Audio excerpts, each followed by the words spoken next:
ఇదిగో కనకయ్య. అయ్యా అయ్యా, ఈ చేతులు నలుపుకోవడం కాదయ్యా నాకు కావాల్సింది, చెప్పినది చెప్పినట్టు చేయడం. చేస్తూనే ఉన్నా కదయ్యా పోషయ్య గారు. ఏం చేస్తున్నావయ్యా? నీ చేతగారి తరానికి రాజావారు నన్ను అక్కడి నుంచి జాడించేస్తున్నారు. అయ్యగారు గ్రామానికి అధికారులు, ఆటపడని మానవంతులు. రామరామ, ఈ రాంభజన లాభం లేదు కనకయ్య. ఇవాళకి డబ్బు పంపాలి. ఇవాళ కప్పమంత జమ కావాల్సిందే. బకాయిలు చిల్లికి ఇవ్వడానికి వీల్లేదు, అంతా వసూలు చేయాల్సిందే. చేయకపోతే మర్యాద చేస్తా,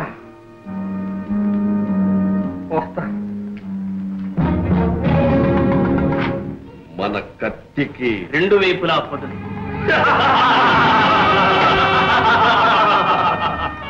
అంతా సిద్ధమేనా? అంతా సిద్ధమే. పదండి.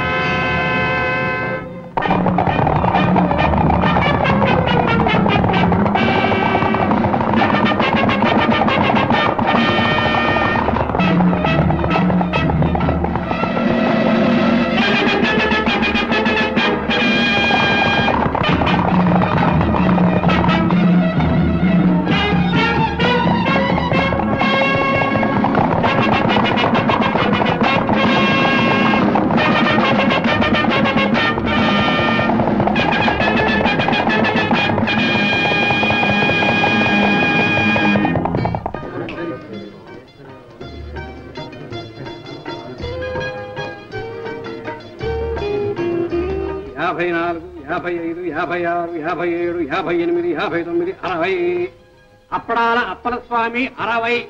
చెమరాయ చెమయ్య నామం చూస్తా.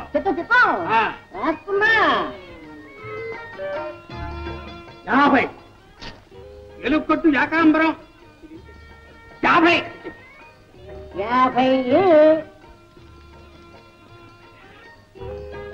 చెమయ్య, చిన్నప్పుడు ఓ సిద్ధాంతి నా చేయి చూసి, వీడు లక్ష్మీపుత్రుడు, వీడింతే, వీడి చేతి మీద లక్షలు లక్షలు నడుస్తాయి అన్నాడు. అలాగే నడుస్తున్నాయిగా. నడుస్తున్నాయి. సరాసరి దివాణం బొక్కసంలోకి నడుస్తున్నాయి. వీడింతే. పచ్చి పులుసు పరంధామయ్య, గత బాకీ 30, ఈ ఏటిది 70, మొత్తం 100. ఇదిగో ఈ 50 జమ కట్టుకో కనకయ్య. ఏమిటి? చాలా ఇబ్బందుల్లో ఉన్నాం. పైగా ఈ ఏడు దెబ్బ మీద దెబ్బ. మా ఆవిడ పురుడు, అబ్బాయి పెళ్లి, అత్త చావు. మా చావు ఎవరితో చెప్పుకోమన్నావయ్యా? బాకీలన్నీ మొత్తం పూర్తిగా వసూలు చేయకపోతే మర్యాద దక్కదని మన పూషయ్య మరీ మరీ నొక్కి చెప్పాడు. ఇది ఇంతే. లాభం లేదు, డబ్బు మొత్తం జమ కట్టాల్సింది. ఊరుకోవయ్యా, నిన్నెవడు అడిగాడు? ఎవరిని అడిగినా ఒకటేనయ్యా, డబ్బు మొత్తం జమ కట్టు. నా దగ్గర లేదు మొర్రు అంటుంటే. లేకపోతే మొహానికి మసి పూసుకుని చుట్టుకర్ర పుచ్చుకొని బయలుదేరు. ఎవడ బుర్రైనా బతకూడదు.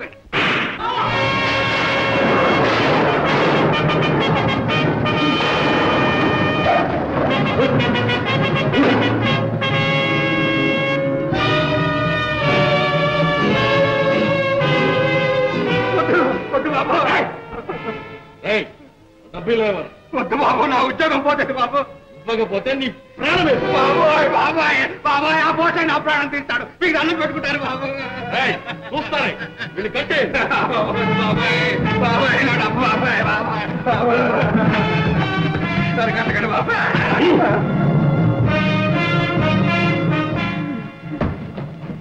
సరే బాబు, కట్టేలేదో కాస్త గట్టిగా బిగించి కట్టండిరా. లేకపోతే ఆ పోసే వీరుకు ఆ డబ్బు నేనే ఎత్తుకుపోయినంటాడు. తింటే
వెనక్కి తిరిగేలా ప్రాణాలు తక్కువ తుపాకులు పారేయండి ఎదురెత్తు ఏదా కోట దొరుకుతుంది తుపాకి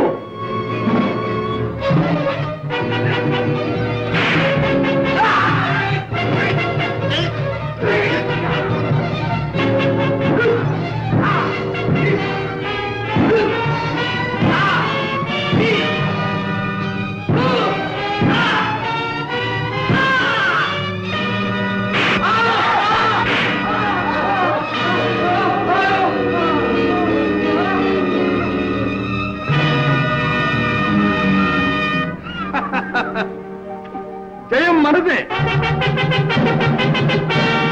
రక్షించావు రాజా సమయానికి వచ్చావు లేకపోతే వాళ్ళు డబ్బంతా కొల్లగొట్టు ఉండేవారు నా ఉద్యోగం ఊడిపోయి ఉండేది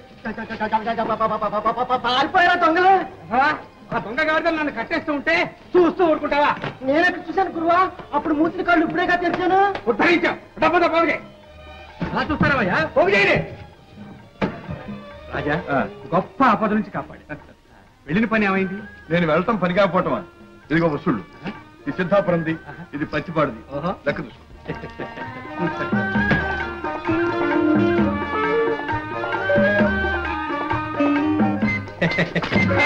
ఇంకా ఈ పోడల పాటు పోలేదన్నమాట నీ పుణ్యం ఉంటున్నాడు నడిపించమ్మా ఉండు మీ ఆవిడతో చెప్పి మరి ఇస్తాను అమ్మమ్మ నా ప్రాణాలు తోడేస్తుంది రాజా రాజా రాజా నా పొడి డబ్బి రాజా డబ్బు జాగ్రత్త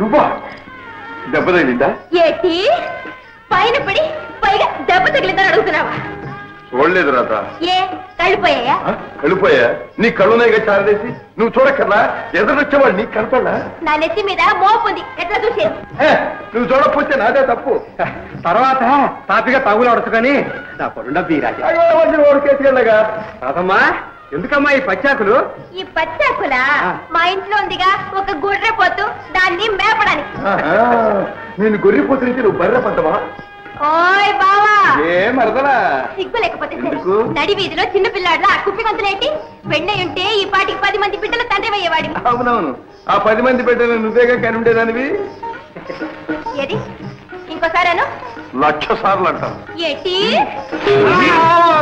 రాజా రాజా రాజా నా డబ్బి నా డబ్బి నా డబ్బి ఇంటికడిస్తాను బామరదల సరసం బజారున పడింది ఈ మోపు నా నెత్తిన పడింది ఇది ఇంతే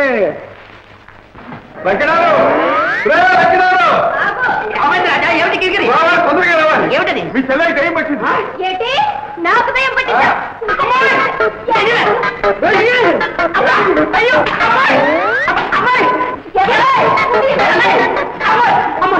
ఏమిటమ్మా నీకు నిజంగా కిరికిరి పట్టిందా ఏమిటి అడుగు ఆ సంగతి అతగాడిని అడుగు ఏమిటి కిరికిరి ఏముంది వడ్ల గింజలో బియ్యపు గింజ అమ్మాయిని రెచ్చగొట్టాడు రమ్ముసుకుని వెంటబడింది మధ్యలో నన్ను రేవపట్టేసమ్మా రాధా ఇదిగో అన్నయ్య ఇప్పుడే చెప్పేస్తున్నాను బావ నాతో మోట సత్తా ఆడాడు చూడు ఏం చేస్తాను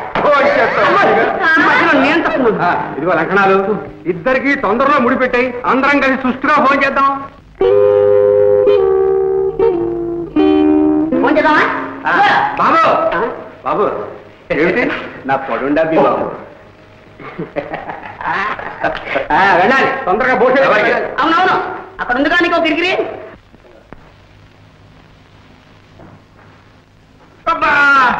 ఓటు మీద ఇంకా గట్టిగా బిగిస్తావేరా నొప్పెట్టిందా బాబు రే కొండయ్య ఇది తుపాకీ దెబ్బని ఎక్కడైనా చెప్పగలవు జాగ్రత్త చెప్తానా అయ్యగారి ప్రాణాలకి నా ప్రాణం అడ్డం కాదు ఏం లాభంరా బ్రహ్మాండమైన అవకాశం చేజారిపోయింది రాజాగారి రాకపోయి ఉంటే వచ్చిన వాడు అయ్యగారిని తుపాకీతో కాల్చాలా చేతికి తగిలింది అదే గుండెకి తగిలింటే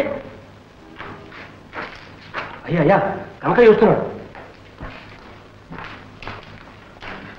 నమస్కారం బాబు రా కనుక ఇవాళ ఒక పెద్ద గడ్డం గడిచింది మా ఆవిడ తాడి గట్టింది లేకపోతే మీ మొహం చూసేవాడే కాదు అదేమిటి ముష్టి ఎదవా మూల నష్టం ఎదవా మర్చిపోయిందా వాడికి తోడు గుంటలక్కడ గుంట ఒకటి ఎవరయ్యా అమ్మా ముఖానికి గుడ్డలు కప్పుకుంటే నేనా దడుస్తాను, పైగా తుపాకులతో వచ్చి పడ్డారు. దెబ్బతో నేను ముచ్చిపోయాను. దివాణం డబ్బుతో తుపాడానికి వచ్చారు గాడిది కొడుకులు. వాళ్ళను చూసి జనం చల్లా చెదరై పారిపోయారు. నేను నా ముందు డబ్బు సంచులు మిగిలిపోయాం. దోచుకుపోయేవారే కానీ ఈ కనకయ్య ముందా కుయ్యలు. ఇదిగో ఎక్కడి నుంచి వచ్చిందో ఆవేశం కానీ ఆంజనేయుల్లాగా ఎగిరి ఒక్క పోతున్నాడు. పొట్టలో ఒక్క పొడి, గోపు మీద ఒక గుంపు, నడి మీద ఒక తాపు, ప్రాణాలు తీసేస్తాను రగ్గాడిది కొడకల్లారా అన్నాను. ఆ దెబ్బతో భూషయ్య గారు అదే పరుగు అదే పరుగు అదే పరుగు తిరిగి చూస్తే చిమ్మడితోడు. నేను నిద్రపోయాను అంతే. ఇది ఇంతే. ఏముంది, నృత్యం, గానం, వినోదం. ఎంతో శ్రమపడి తమ్ములు గారి కాలక్షేపానికని ఏర్పాటు చేశాం పెద్దమ్మా. అవునమ్మా. వయసులో పెద్దవాడిని నువ్వే చిరంజీవిని పెడదారులు పట్టిస్తున్నావా? అదే లేదు లేదు పెద్దమ్మా, గండికోట ప్రభువులు కళాపోషకులని, తమ్ములు గారికి ఇవంటే చాలా ఇష్టమని. అవునమ్మా, వాళ్ళని మనం ఆదరించకపోతే మరెవాళ్ళు ఆదరిస్తారు? వాళ్ళ బ్రతుకులు ఏం కావాలి? బాగుంది, చాలా బాగుంది. ప్రతాప్, ఇంకా మీదట ఇలాంటి కాలక్షేపాలు జరగటానికి వీల్లేదు, తెలిసిందా? అలాగే పెద్దమ్మా, అలాగేమ్మా. అమ్మా నాయన జయంత్, నేడో రేపో నీ భుజస్కంధాలపై గండికోట రాజ్యభారం పడబోతుంది. నువ్వు ఇలాంటి వ్యసనాలలో మునిగితే రాజ్య రక్షణ ఏం చేస్తావు, ప్రజాక్షేమం ఏం చూస్తావు? చిన్నతనం, బాధ్యత మీదబడిన తరువాత ఇలాంటి పొరపాట్లు జరగవమ్మా. ఆ నమ్మకం నాకు ఉంది మంత్రి గారు. నాయన జయంత్, అమ్మా, మన గండికోట వంశానికి మచ్చ తీసుకురావద్దు. కన్న తల్లి, కట్టుకున్న భార్య, పాలిత ప్రజా గర్వంతో ప్రేమించే ఆదర్శమూర్తులు మన గండికోట ప్రభువులు, తెలుసా? తెలుసమ్మా. ఇంత రాత్రైనా విలాస మందిరంలో వినోదిస్తూ కాలం గడపటం వివేకం కలవారు చేసే పని కాదు నాయన. పెళ్ళి లలిత నీ కోసం మందిరంలో ఎదురు చూస్తుంటుంది. పెళ్ళి. అలాగేనమ్మా. మంత్రి గారు, చిత్తం. ఇక మనం జాగు చేయటం మంచిది కాదు. వెంటనే చిరంజీవికి పట్టాభిషేకానికి ఏర్పాట్లు చేయించాలి. అదే సరి అయిన ఆలోచన. అందుకు తగిన ఏర్పాట్లు చేద్దాం. మంచిది.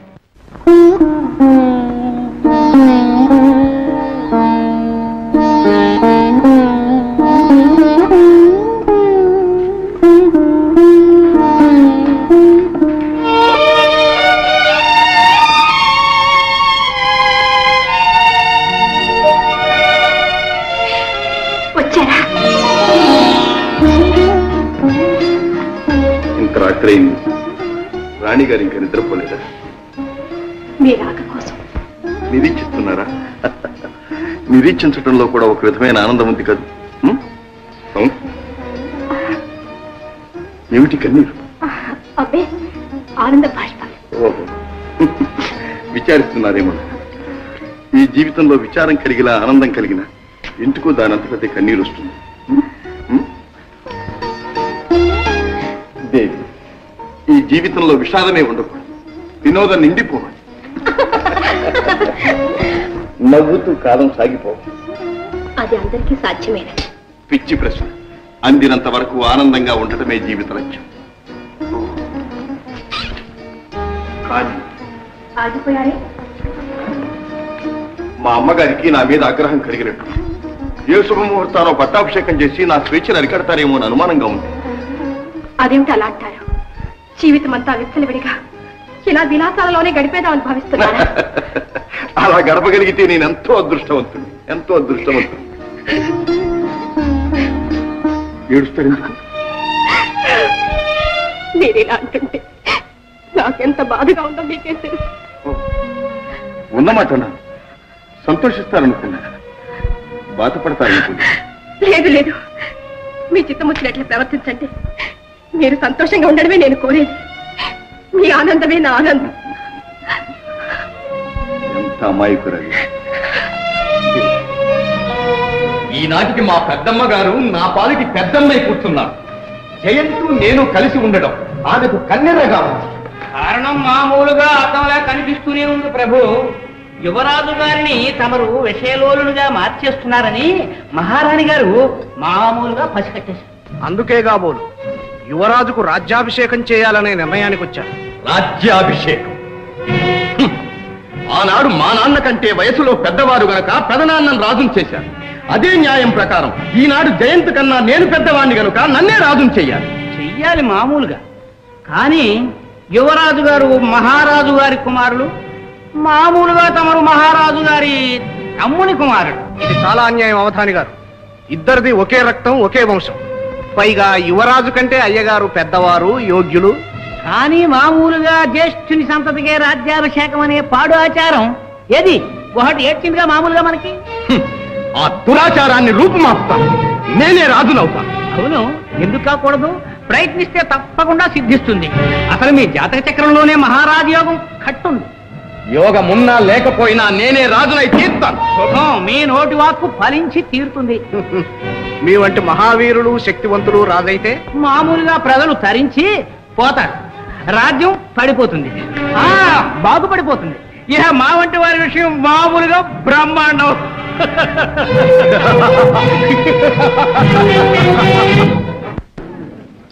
అయ్యా, ఉగాది ఉత్సవాల సందర్భంలో ఇక్కడ చెడుగుడు పోటీ జరగబోతోంది. ఇది మన గ్రామాధికారి భూషయ్య గారి తట్టు. ఇదంతే గండభేరుండ తట్టు. దీంతో పోటీ చేయదలుచుకున్న వాళ్ళు ముందుకు రావచ్చు. మా జట్టు ఉంది. మీ జట్టు పేరు? గజబిడి తట్టు, ఇది ఉడుం పట్టు జట్టు. రాజా, భూషయ్య జట్టు సంగతి నీకు తెలుసు. అందరూ మెలికలు తిరిగిన ఆటగాళ్ళు. వాళ్ళతో పోటీ పడి అవమానం పాలవుతారు. మాది రామదండు జట్టు. గోదావరిలో దిగమనండి, అప్పుడు తెలుస్తుంది.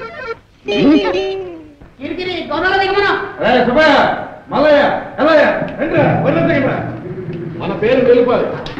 గెలిచారా ఒక్కొక్కరికి 100 వరహాలు. వదలెట్టండి. కొత్త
దివ్యమైన ముహూర్తం కుదిరింది.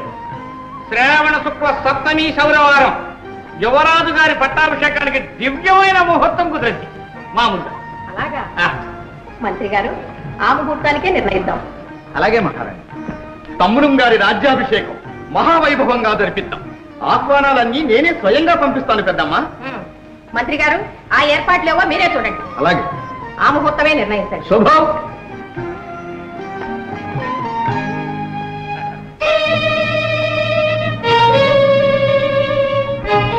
అల్లుడు వచ్చేదాకా అమావాస్య ఆగదు. ఆలోచిస్తూ కూర్చుంటే యువరాజు గారి పట్టాభిషేకం మామూలుగా జరిగిపోతుంది. దానికి ఇంకా వ్యవధి ఉందిగా. ఈలోగా ఆ అవకాశం మనం ఉపయోగించుకుందాం. ఏం చేయమంటారు? యువరాజు పట్టాభిషేకం ఘనంగా చెయ్యాలి అనే సాకుతో పన్నులు విధించి ప్రజల నుంచి ధనం వసూలు చేద్దాం. పన్నులు కట్టలేక ప్రజలు సతమతమైపోవాలి. తమ కష్టాలకు కారకుడు యువరాజే అని భావించాలి. ఈ కర్కోటకుడు ప్రభు అయితే దేశం అల్లాడిపోతుంది అని హడలిపోవాలి. ప్రతాపరుద్రదేవులే రాజైతే ఎంత ఇదిగా ఉండేదోననేటువంటి భయం భయం కాదు, భావం జనంలో కలగాలి. అవును, ఆ భావనే కలగాలి. తమరు నిశ్చింతగా ఉండండి ప్రభు. యువరాజు పేరున రాజ్యంలో నిరంకుశత్వం విలేతాండం చేయించే భారం నాది. తమ మీద ప్రజలకు వల్లమాలిన అభిమానం మామూలుగా కలిగించే బాధ్యత నాది. వసూలు చేసిన పైకాన్ని ముడుపు గట్టి మీ ముందు పెడతాం. మమ్మల్ని మామూలుగా మాత్రం మర్చిపోకండి. ప్రభు, ఈ క్రొత్త పన్నులకి యువరాజు గారి ఆమోదముద్ర కూడా ఉంటే అదెంతసేపు అరక్షణం. అనలంగారా, రండి రండి. మన పట్టాభిషేకం విన్నాం. కానీ తమ్ములం గారు, జన్మానికి ఒకే ఒక పట్టాభిషేకం. అవునవును, అది ఎంత దివ్యంగా జరగాలి. ఆ ఉత్సవాన్ని కళ్ళారా చూడాలని మన ప్రజలు ఉవ్విళ్ళూరిపోతున్నారు. బ్రహ్మాండంగా జరిపించు. కానీ చాలా ఖర్చు అవుతుంది. ఎంతైనా పర్వాలేదు. అమ్మగారిని అడిగి ఎందుకు? మేమిస్తామని ఆనందంతో ప్రజలు ముందు కురుకుతుంటే మన కోశాగారంలో నుంచి ఎందుకు ఖర్చు చేయాలి తమ్ముడు గారు? అహో, మా ప్రజలకు మా మీద ఎంత అభిమానం. అయితే వెంటనే వసూలు చేయండి. మరి ఈ పత్రం మీద మీ ఆమోద ముద్ర వేస్తాం.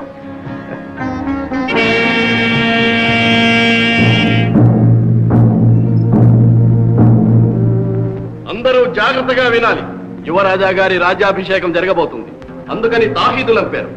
కనకయ్య చదువు. యువరాజు గారి పట్టాభిషేకం సందర్భంగా ప్రజలు చెల్లించవలసిన అదనపు సుంకాలు. ఎవరు ఏ వృత్తి చేసినా ఆ వృత్తి చేస్తున్నందుకు సుంకం చెల్లించాలి.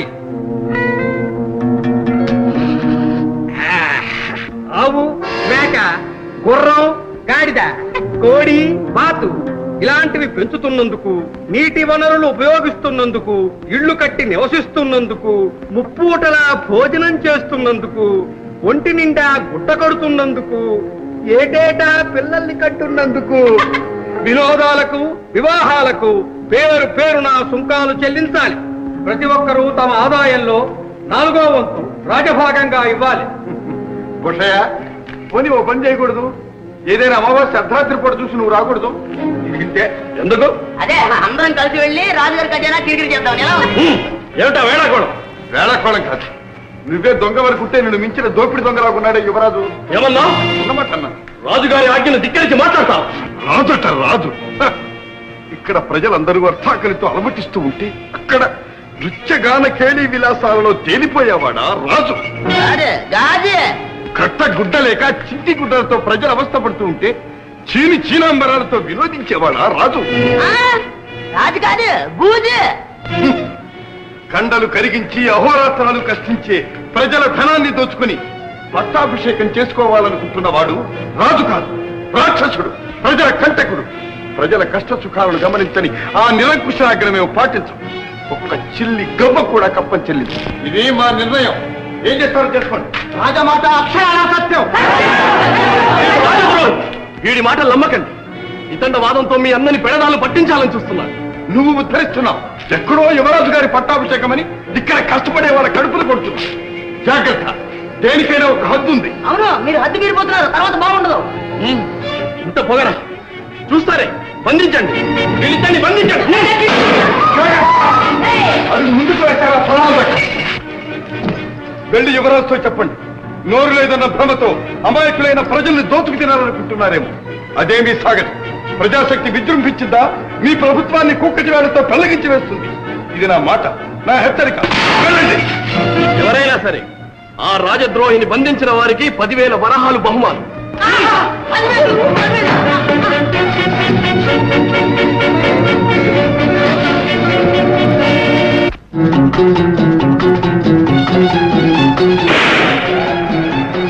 అడుగు ముందుకు వేస్తారా? జాగ్రత్త, వచ్చిందని వెనక్కి వెళ్ళండి. రాజా, ఇంతమందిని ఎదుర్కొంటే నీ ఒక్కడి తరం కాదు, మర్యాదగా లొంగిపో. ప్రాణాలతో లొంగిపోతున్నా. మీలో మానవత్వం లేదు. మీకోసం ప్రభుత్వంతో పోట్లాడుతున్న సాటి గ్రామస్తుణ్ణి పట్టి అప్పగిస్తారా? మానవత్వం మరవరాలంటూ కూర్చుంటే 10,000 ఎట్టా వస్తాయి? లొంగిపో. ప్రాణాలతో లొంగితే కల్లా ఉన్న 2 పట్టుకోండి.